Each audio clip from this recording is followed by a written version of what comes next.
Welcome to the LSU NCBRT Preparedness Podcast. I'm your host, Ashley Markle. I am a curriculum development specialist here at NCBRT, and I work in collaboration with subject matter experts to create valuable and timely training for the responder community. The National Center for Biomedical Research and Training provides mobile training to both the national and international emergency response community. This series covers an officer-involved shooting in which one officer lost his life and another was critically wounded. So please take care when listening. Welcome back to the podcast. Last time, Sam walked us through the harrowing experience he had leading a SWAT team responding to a family stabbing that resulted in the loss of one team member and the injury of another. And today we'll kind of keep going through that and talk about the immediate aftermath of that incident. So Sam, can you go ahead and walk us through that? Sure. So up till now, I've kind of talked to you from a first-person perspective, and I don't want it lost in any of this that I'm talking about how hard it was for me and how hard it was for the lieutenant. But let's not forget, it was a lot harder for Jorge Pastor, who we did end up losing, and it was a lot harder for the officers that were with them. You got to understand, we're leading this. We're leading the overall effort, but those are the guys doing the work. Those are the guys in the thick of it. Those are the guys seeing, smelling, hearing, and tasting and touching these things. True heroes were the guys that were doing the work. So with that as our background, so we're aware we have two officers down. We have suspect shot. We have two deceased hostages. We have the young lady who was the initial caller. She's at the hospital. She's in surgery. We don't know what her status is. So we might have a complete loss on this. It's bad enough. We're hoping that she survives. Mm-hmm. As time goes by, we're having to do certain things. There's certain things that need to be done, even if we had not had anybody wounded. At this point, we're having to, the operators have secured the house. We know that it's 100% secure. We don't have any known people outstanding, so we have everybody accounted for. We have more operators showing up. We have established a really good containment. We're starting to relieve patrol officers in different containment positions. We're expanding our containment because we have a crime scene at this point. We're making contact with all of the people in the neighborhood so that they understand what's happened. The people that we have not had time to evacuate yet, we're talking to them. In some cases, we're finding shelter for these people. There was an elementary school nearby that we're finding shelter for people that are displaced as a result of this. Now we have media starting to show up because media does hear our radio transmissions. So we have media showing up.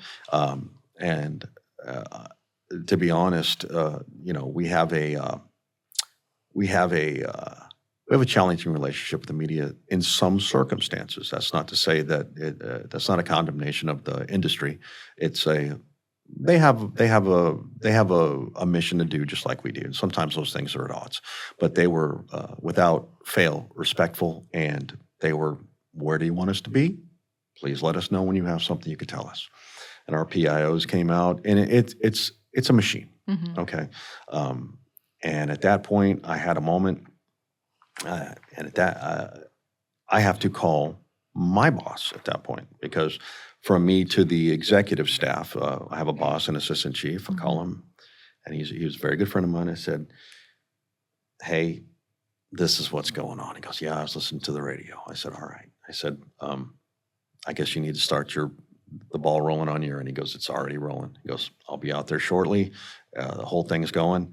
And I said, "All right." And at that point,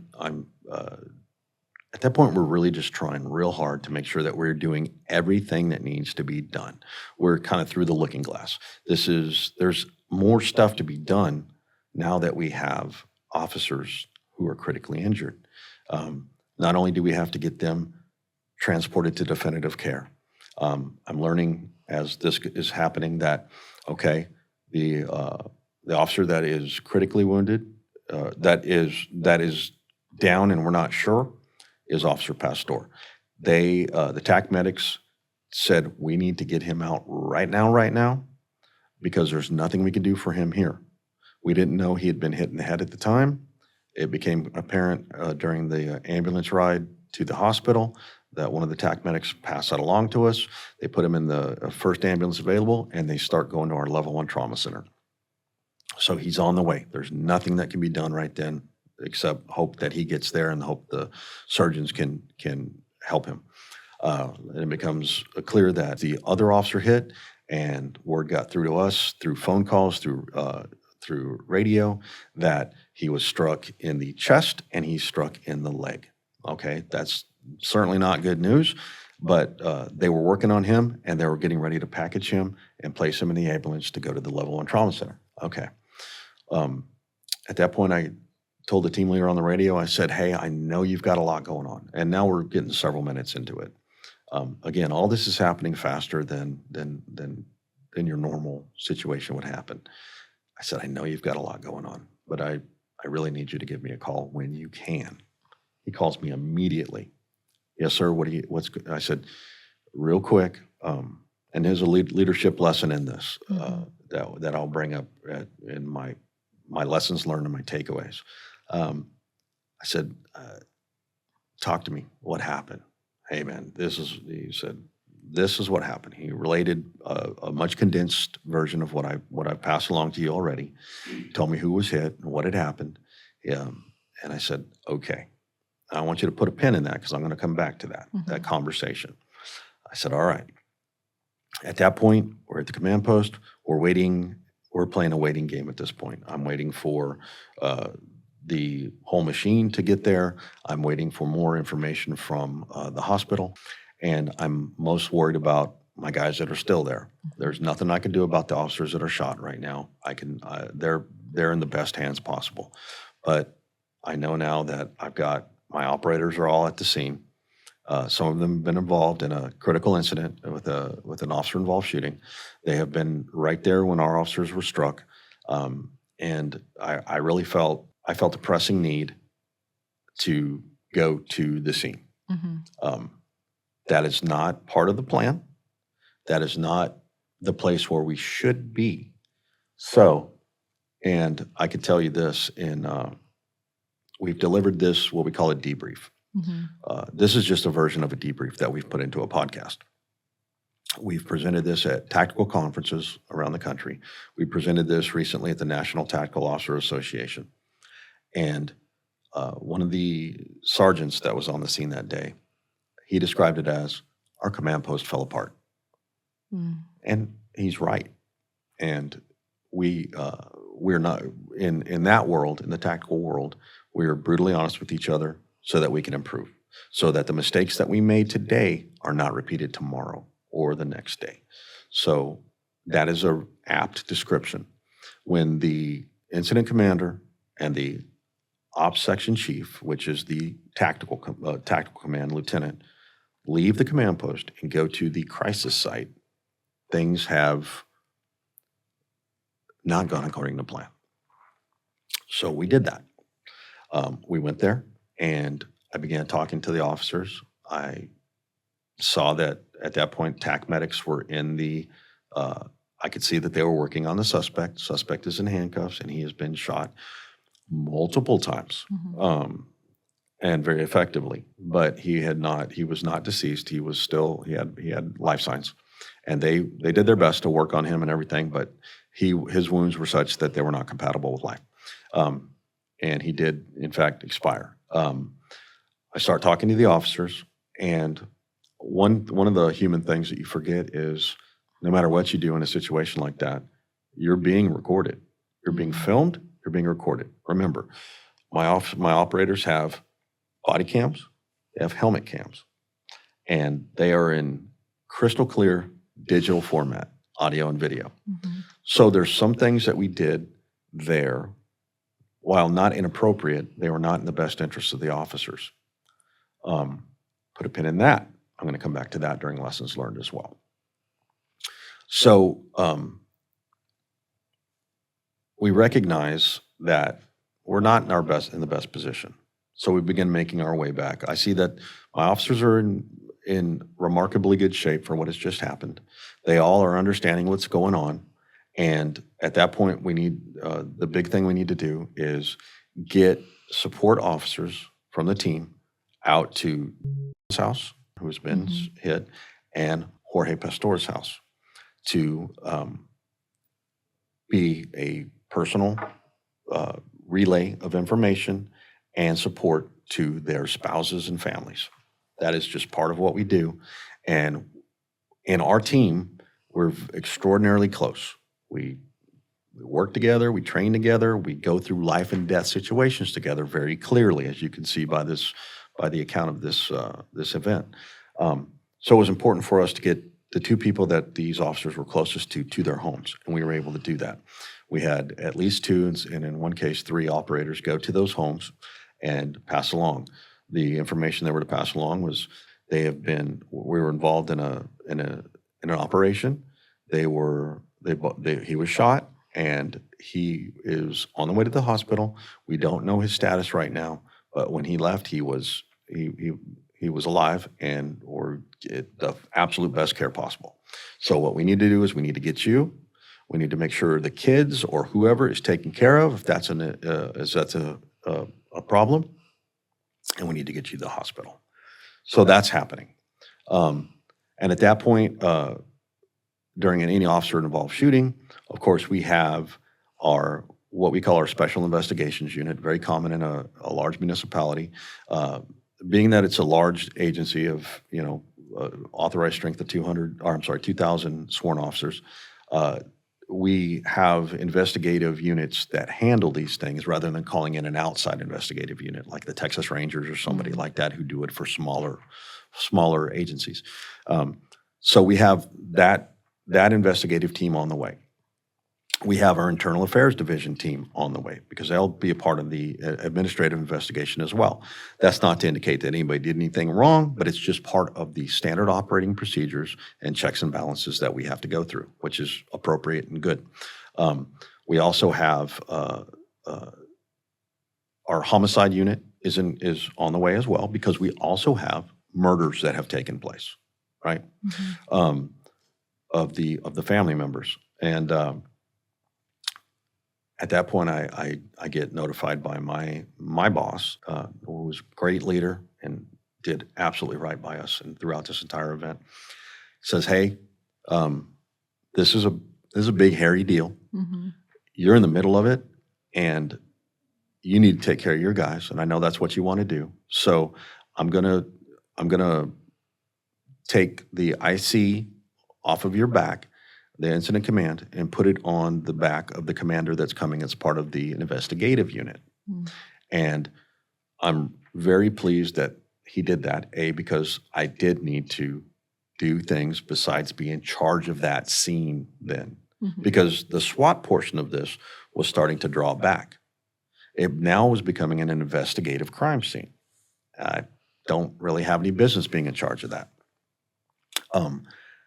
And the commander that was going to relieve me was an academy mate of mine, very good friend of mine and a super person. He calls me right then, says, "Hey, I'm on the way. I'm this far away. What do you need?" I said, I just need you to get here, man. I need to get to the hospital." He shows up, relieves me, and gets me on my way. While on the way to the hospital, all the SWAT guys are starting to move towards the hospital. We're gathering up our equipment. The officers, some of the equipment had to be left behind in the crime scene. The officer's weapon, his equipment had been cut off of him while he was being treated. His rifle actually took a couple of rounds from the suspect, so it was left at the scene. Officer Pastor's equipment was left at the scene, and we had to turn over the rifles from the operators who engaged the suspect with gunfire. That's part of the investigation, very, very common. But we were starting to clean our stuff up, get loaded up, and head for the hospital. While I was on the way to the hospital, I got called again by my assistant chief, and he told me that Officer Pastor was declared deceased when he arrived at the emergency room. There was nothing they could do for him.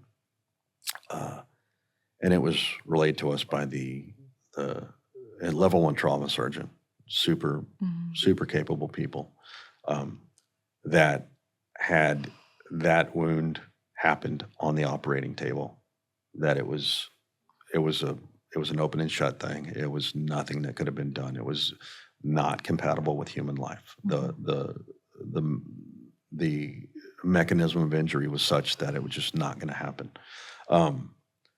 And having seen unfortunately, having had to watch the videos.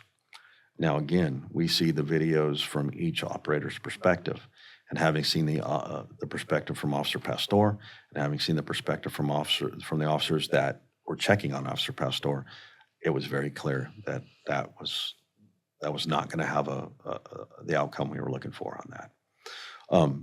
So that was, I couldn't even process that at the time.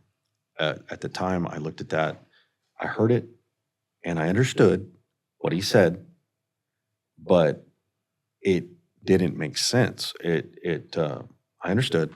I wasn't in denial. I understood that that was the case, and that was final. But I was unable to process what that meant.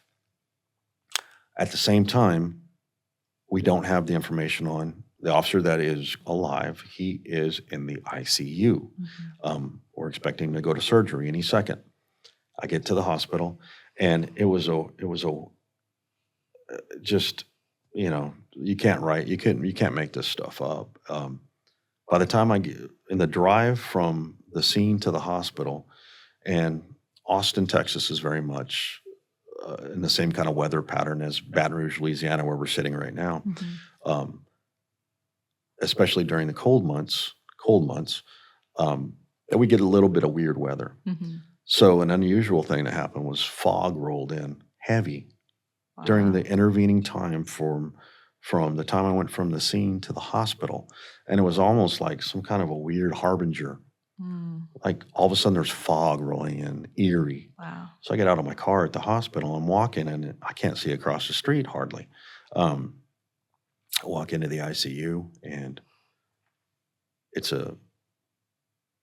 quiet. That was one thing that was unusual.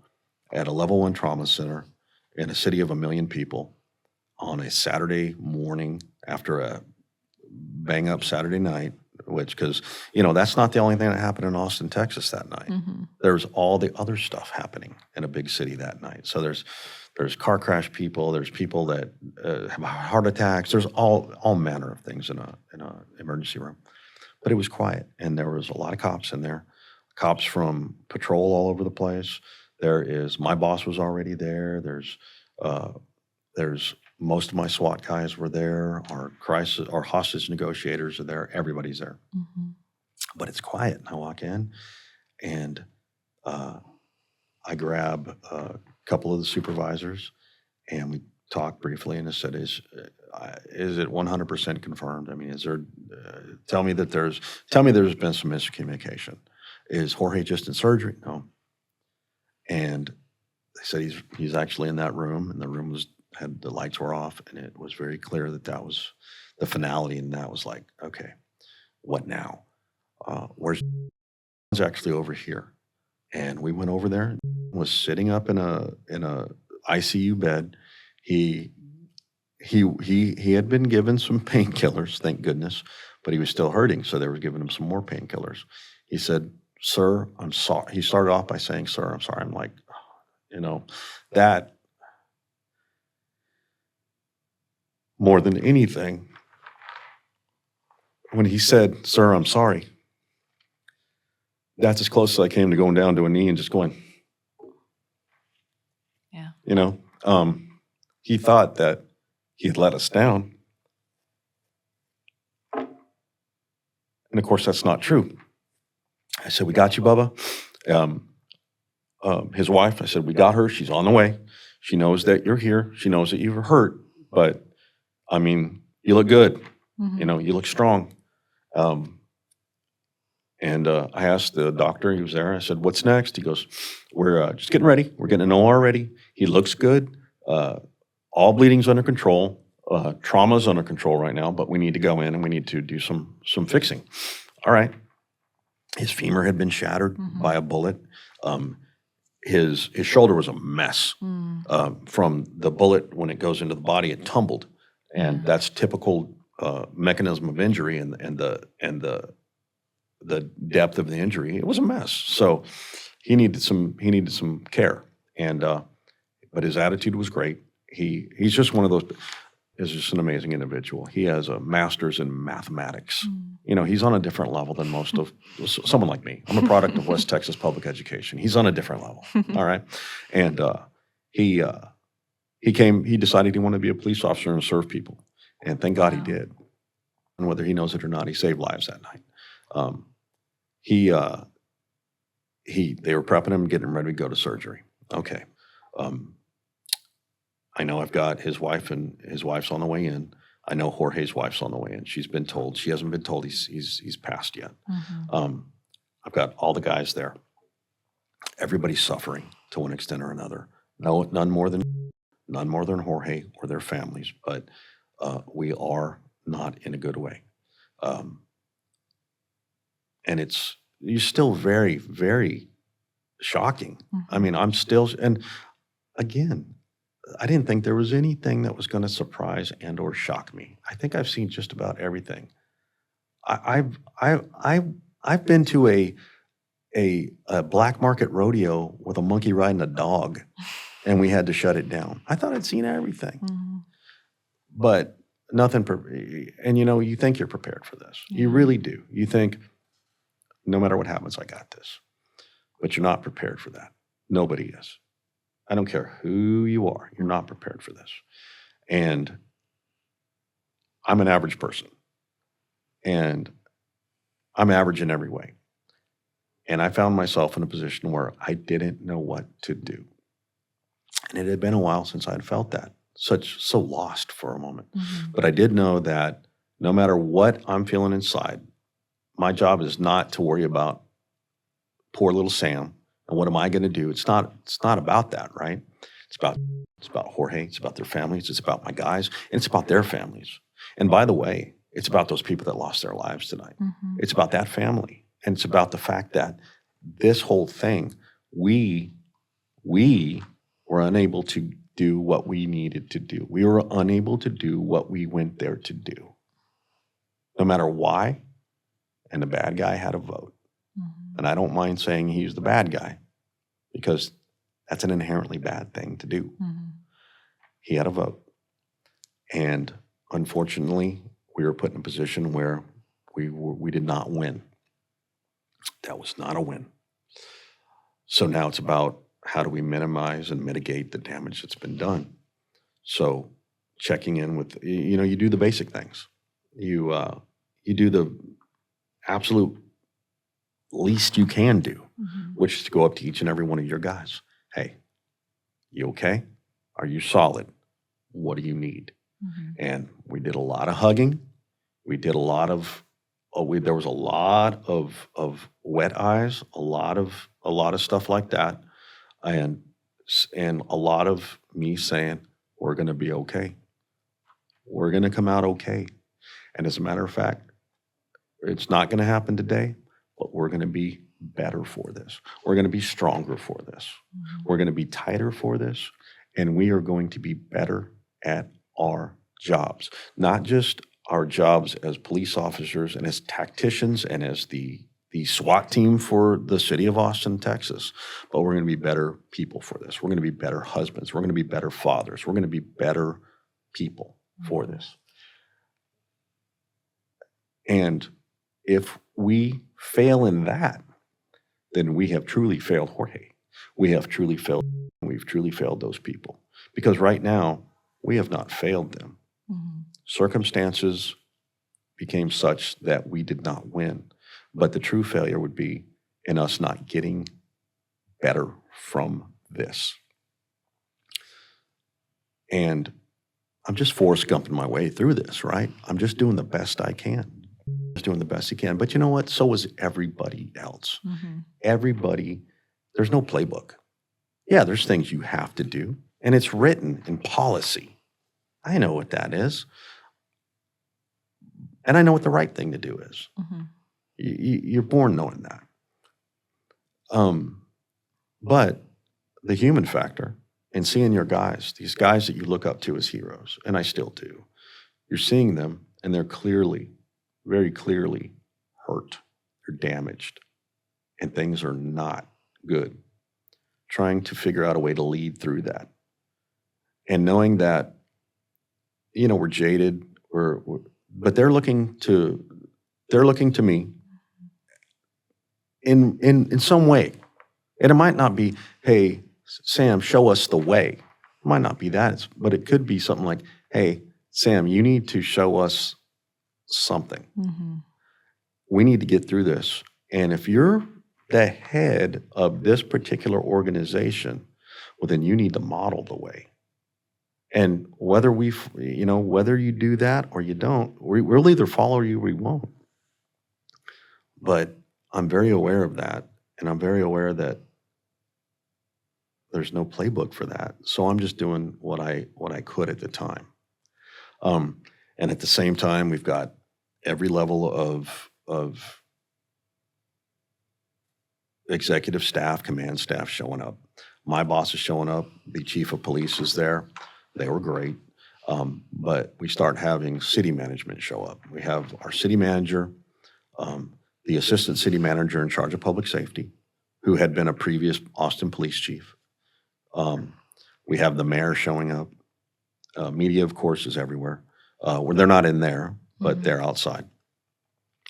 And one thing I found that I didn't realize I was going to have to do, but when my boss shows up, I have to recount what happened. Mm-hmm. Okay, I get that. But the chief shows up, and of course she wants to know what happened. I've known both of these people. Of course, we've all been there for a long time. We've all been friends forever. But at this point, I'm their direct report, and the chief comes up and says, "Sam, what happened?" So I tell chief in my own words, and okay. Then here comes the assistant city manager in charge of public safety, and he asks me. This is where things start going a little bit like, I start feeling like, good grief. Hey, what happened? Well, I'm trying to give them an abridged version of it because there's some things they don't need to know. But I said, here's the bottom line. Here's what happened. Here's why we were there. Here's what happened. And that's why we're here. And then here comes the city manager. He goes and he brings the city manager over to me. Hey, Sam, tell Mr. Garza what you told me. All right. Sir, this is what happened. Okay. And then here comes the mayor. Mm-hmm. They both bring him over to me. Sam, explain to the mayor exactly what you just told us. Okay. So I'm in my fifth telling of this, and I'm waiting to hear about in surgery. I'm trying to make sure that I'm with my guys to make sure they're okay. I'm trying to make sure that things are taken care of. We're waiting for his wife to arrive. We're waiting for, and the big thing on our mind was Jorge's wife was on the way, and she doesn't know he's gone. So we're going to have to navigate that. We have our peer support group there. We have our honor guard there because there's some functions that we need to take care of. Mm-hmm. And finally, I told my boss after the fifth retelling, I said, hey, I need you to take care of this. I can't do this. I don't have the bandwidth. I said, I'm at my wit's end here. I'm hanging on by a thread. And it's hard to admit that. And it's hard to tell somebody, hey, I can't do this anymore. But I had to, and my boss was great. Mm-hmm. And he and the chief walled us off from that and kind of took them off into a separate room where they had punch and cookies and stuff, and they could relax there until there was more news. In the intervening time, his wife showed up, got with him, and he went up to surgery, and that was expected to work out great. We were so thankful and blessed for that. Jorge's wife did show up, and that was as bad as you could imagine. It was crushing. Mm-hmm. Having to be there while she's told this, and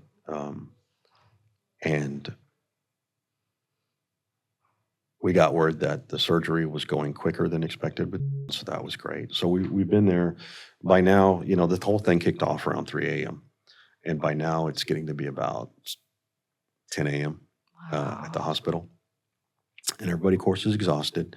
Everybody is 100% emotionally spent. Mm-hmm. And it's tough. I remember calling my wife, and I never bothered my wife on call outs until it was pretty much over.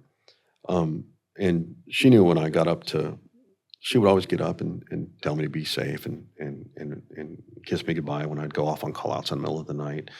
But getting a late call like that, she wasn't expecting me home anytime soon. Sometimes call outs go 12, 15, 18 hours. That's not uncommon. This one did not go that long. But uh, at that point, I'm starting to think about calling her. And I did. I passed it along. And when you get out of that bubble you're in and you talk to someone that's not in the bubble, like my wife, I came close to coming apart at that point when I told her. But she's an incredible human being. She's incredibly strong, and I draw strength from her. She's probably stronger than I am, so I draw a lot of strength from her. She was able to help me keep it together, and I just get through this, get home. All right. So at that point, the things have been taken care of that need to be taken care of. We had been waiting for Jorge's wife. We gave her plenty of time before it's time to, one of the last things that happens when an officer is killed in the line of duty is you have the honor guard, you have peer support, you have all the officers that are there. The medical examiner has to come in and do their thing. There's some procedures that they have to take care of before they transport Jorge from there to the medical examiner's office for the further investigation that takes place, that happens. So we form an honor wall, which is what it sounds like. Officers that are all shoulder to shoulder render honors in the form of salute. The honor guard leads the procession with Jorge to the transport, and we have motor units that give him an honor escort to the medical examiner's office, and that takes place, and he leaves. And at that point, I remember looking around. We're all looking around, and I don't know what to do, and we realized that there's nothing to do. So we got together real quick, our leadership team. We said, all right, here's what needs to happen. And some of the team. All right, so we need an honor guard for Jorge, 24/7, at least one SWAT guy there. And patrol also puts somebody there. We need a SWAT honor guard for until he's out of surgery and until he leaves this hospital and goes home. There'll be at least one of the SWAT guys with him. And we need to start, things you don't think of until it's then. And normally these are happy occasions when you do this. Meal trains, stuff like that. We need to make sure that Jorge's family is fed, family is fed. So everybody starts that. And all of the spouses start working that whole thing. And then you realize that, okay, we've done everything that can be done. There's stuff that'll happen later. There's stuff that'll happen on the investigation side. There'll be statements to make. There'll be walkthroughs. There'll be questions. There'll be phone calls. There'll be a very detailed tactical debrief. There'll be a very detailed mental health debrief that has to happen with a certain amount of time. There'll be a lot of stuff, but it's not going to happen today. Right. Today's about making sure he comes out of surgery in one piece, and he did. He did wonderfully. And a lot of that has to do with this insane level of physical fitness. Just, the guy is almost 50 years old, and he is in just picture perfect shape. And he still is. He's still recovering, but he's doing well, very well, as a matter of fact. And he's almost back to full duty with SWAT. He's back in full duty, but he's almost back to operations after having been shot and having a piece of titanium for a femur now. And we actually had him do the debrief at the last time we did the debrief, so that was very cathartic for him as well. But at some point around 10 a.m., that was it. Time to go home. He's going to be in surgery for a little while longer, and then he's going to be in recovery for a few hours. So we'll find out maybe towards the evening how it's going to go, as far as how long he's going to be there, what the exact status is. So then it's time to go home. All right. So I went out, I got in my car, and in downtown Austin, and it takes me about 45 minutes to get home from there. And I got in the car and I realized I turned the car on, and the police radio was still on, but it was on our tactical channel, so there was zero traffic on it. I turned that off. When I turned that off, it turned the audio on my regular good time radio back on, and all of a sudden I had it on a talk radio station, sports radio, and they're talking about the Texas Longhorns, my favorite college team. I went to school there, and all of a sudden I'm like, I felt guilty that I'm listening to something normal, and I'm driving to my home where everything's great. My wife's there, my little dogs are there, and I have all the comforts of home, and I'm going to go home and I'm going to go to sleep because I'm tired. And then I recognized that not everybody got to do that, and that was a hard recognition and realization. Yeah. Yeah.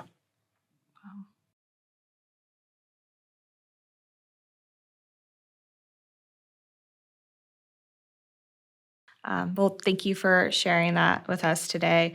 Next time on the podcast, we'll debrief on this incident and talk a little bit about the lasting impacts and lessons learned that it had on Sam, both personally and professionally. So join us for that. If you have any questions or topic suggestions for future episodes, please send us an email at podcast@ncbrt.lsu.edu. Make sure you subscribe to the LSU NCBRT Preparedness Podcast wherever you listen to podcasts.